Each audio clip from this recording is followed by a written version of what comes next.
justamente la izquierda siempre había sido acá apaleada con el tema de la policía y los militares. No tenía la fuerza que podían hacer era muy poca con respecto al tema de tomar el poder, digamos, de forma armada. Era muy poco lo que podían hacer. Por eso el Partido Comunista acá seguía la doctrina de los frentes populares. Trataban de armar un frente o un partido, digamos, formado por varios grupos de distintas extracciones populares y progresistas para ir a elecciones. O sea, esa era la táctica ortodoxa del Partido Comunista, la que mostraba, digamos, un mecanismo. ¿Qué pasa? Dentro de Latinoamérica empiezan a ver que Castro tomó el poder en Cuba, lo tomó mediante la fuerza, y ahora implanta reformas revolucionarias mediante la fuerza. Es una revolución proletaria que ha derrotado a la fuerza del ejército, representantes de la oligarquía, etcétera, y de los yanquis. Bueno, eso imagínense, tuvo una gran influencia en toda Latinoamérica y tuvo una gran influencia acá en Argentina. No solamente tuvo una influencia en sí por la ejemplaridad, sino que tuvo una influencia por mano directa del gobierno cubano. Porque aparte de que hubiera gente muy esperanzada en hacer una revolución cubana en cada país latinoamericano, muchos cubanos se la creyeron. Y el primero que se la creyó fue Fidel. Porque Fidel es un personaje egocéntrico, o sea, a él le gusta sobresalir, le gusta hablar horas y horas. Bueno, ustedes saben eso, ¿no? Llegó a hablar, no sé, mediodía entero, 12 horas llegó a hablar. De por sí los cubanos hablan mucho, yo he hablado con muchos cubanos y les gusta hablar. Pero este es un caso paradigmático. Y entonces, ¿qué hizo? Que fabricó una serie de sublevaciones, digamos, y envió gente a otros países latinoamericanos antes de que empezara la guerrilla latinoamericana. Fueron expediciones militares armadas con cubanos y con personal del país a donde iban. La primera fue en Haití, y le fue mal. La segunda fue en República Dominicana, y le fue pésimo.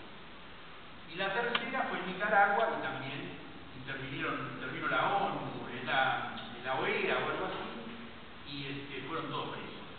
Pero lo peor fue la que hicieron contra el tirano Trujillo, porque él armó una fuerza mercenaria y pagaba por la cabeza de cada uno de los que le llevaban, de cada uno de los castristas que habían venido. Y según cuenta una anécdota, el número de cabezas que le llevaron duplicó la cantidad de castristas que habían invadido la República Dominicana, ¿no? O sea, que la verdad hicieron cualquier cosa. Entonces, bueno, viendo ese fracaso y dada la gran influencia soviética, Castro gestiona armar un servicio de inteligencia. Entonces los soviéticos le mandan a este hombre que yo le dije que se llamaba Alexander Alexeyev, que era un diplomático, experto en inteligencia, que había estado armando el servicio de inteligencia de los republicanos en la época de la guerra civil española, había sido agregado de inteligencia de la embajada de acá, de Buenos Aires, Argentina, acá, y después tenía un cargo en la KGB y lo mandaron a Cuba a armar, y armó un servicio de inteligencia llamada DG, Dirección General de Inteligencia, no era impositiva, era de inteligencia. Ese núcleo de inteligencia recién armado tenía un departamento que le inventó Castro, se llamaba Departamento de Liberación Nacional. Y ese departamento era, digamos, la dependencia administrativa desde donde se armaba, y se armó hasta hace relativamente poco, la guerrilla en toda Latinoamérica. Eso después se convirtió en una dirección general y posteriormente pasó a formar parte del buró del Partido Comunista, con el nombre de Departamento América. El jefe de ese departamento fue un famoso guerrillero y era el que llamaban comandante Barbarroja, Piñeiro Losada. Bueno, ese fue, digamos, en cierto modo, el papá de la revolución castista en Latinoamérica. Manuel Piñeiro Losada, alias el Colorado o el Gallego. Armado que se hubo este organismo de inteligencia, Castro lanza lo que se llama la Segunda Declaración de La Habana, donde hace una importante alusión a lo que es la guerrilla. Pero antes, ¿qué pasaba? Vamos a pasar a la Argentina. ¿Qué pasaba en Argentina? Y en Argentina había golpeado el tema de la Revolución Cubana, especialmente los grupos juveniles de la izquierda. ¿Se están durmiendo mucho o no?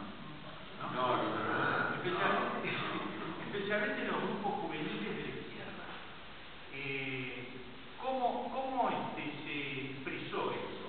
Y se expresó en base a movilizaciones. Hubo grandes movilizaciones donde se llevaba la cara de Fidel Castro. Imagínense la cara de Che Guevara era un personaje relativamente conocido acá en la izquierda, siempre vinculado a grupos comunistas, siempre vinculado a grupos marxistas, de una familia principal